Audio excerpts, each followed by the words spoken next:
You look at your client base and see a pattern working. Your logic is clean, and you have a few clients in that particular segment, and they're engaged, and they're profitable to you. And that relationship feels natural to you because you understand what they do, how they think, and what matters to them. So you make a decision. This is where I can expand my business, not blindly, because you have proof, you had the wins, and you have momentum. So to you, it doesn't feel like a reach.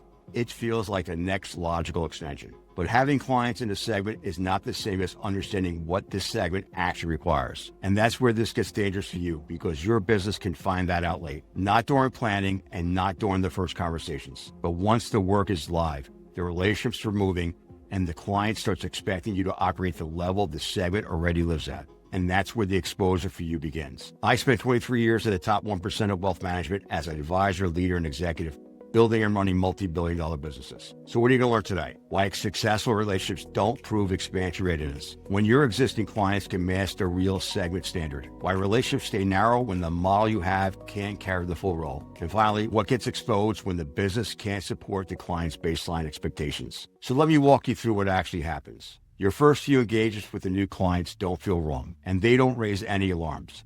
But the work doesn't move the way your existing business calibrated you to handle it. And early on, your new client starts asking for service. And these aren't complicated asks, but you start to realize that you don't have it fully built out yet. You just have pieces, and you can assemble it and you can coordinate it, but it's not integrated the way they expect it to be. And then you have another gap that shows up around product and solution depth. The client expects certain options to already be available, already connected, and already understood inside the way that that segment operates. And you try to handle it and you try to make it work. Then another client says, I thought you understood this space well. How is it that you don't even have this? And they're not angry, they're just surprised. Because from their seat, if you told them that you can go deep into this segment, that capability already should be there, because this is what this segment already expects. Then coordination for you starts up showing differently. Decisions start involving more people than you planned for. More parties to the client have to be looped in earlier. More timelines have to be managed the same way. But your current business model doesn't naturally account for that. So you personally absorb it.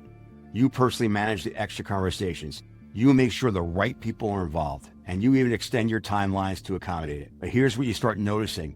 Those delays matter differently here. Because in your existing business, a delay is a delay.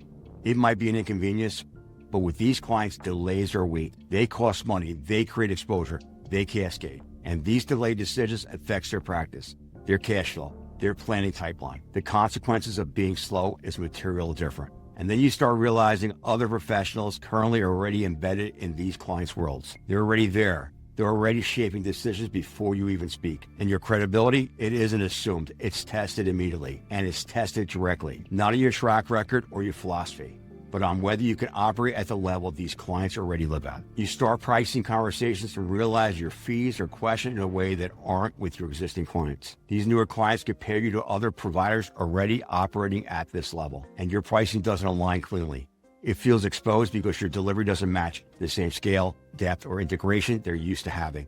And these decision windows are already tight. And these clients not only move fast, they don't have time for you to figure it out, because they already expect you to already know. And that's because the coordination just runs deeper than your model was designed for. It's not just managing information, it's managing multiple stakeholders, multiple timelines, and multiple decision makers who are all expecting you to hold the center. And something shifts in how you're operating. More decisions you get pulled into, more coordination defaults to you, and more outcomes assume your involvement. And it's not, again, because the clients are demanding, it's because the role itself is different. Your existing business calibrated you to operate one way, but this segment requires you to operate another way. And you start slowly realizing that you were shifted into a role your business wasn't built to support. And you start realizing something. These clients aren't harder than your existing clients.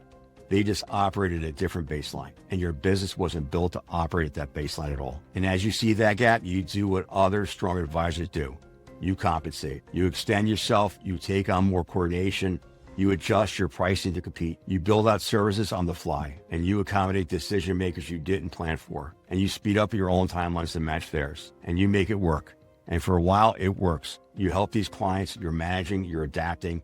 You covering the gaps your business doesn't have, where you're doing it through personal effort, through your time, through your willingness to stretch beyond what your business model supports. And over time, that's exhausting. And some of these clients start to realize that business does not have the depth they expected, and they have better options.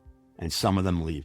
And those that stay, the relationship becomes transactional. You're delivering the minimum of what they expected because that's all you can actually support. And they're not expanding their work with you because there's no depth there. You're a piece of a solution, not their main solution. And there's always some that stay because you worked hard enough to make pieces of it fit. But the relationship costs you more than it generates. And you just end up managing a client that requires a level of coordination, support, and product depth your business doesn't have. And then at some point, you realize you're not expanding in this segment anymore. So you stop pressing into the segment the way you expected.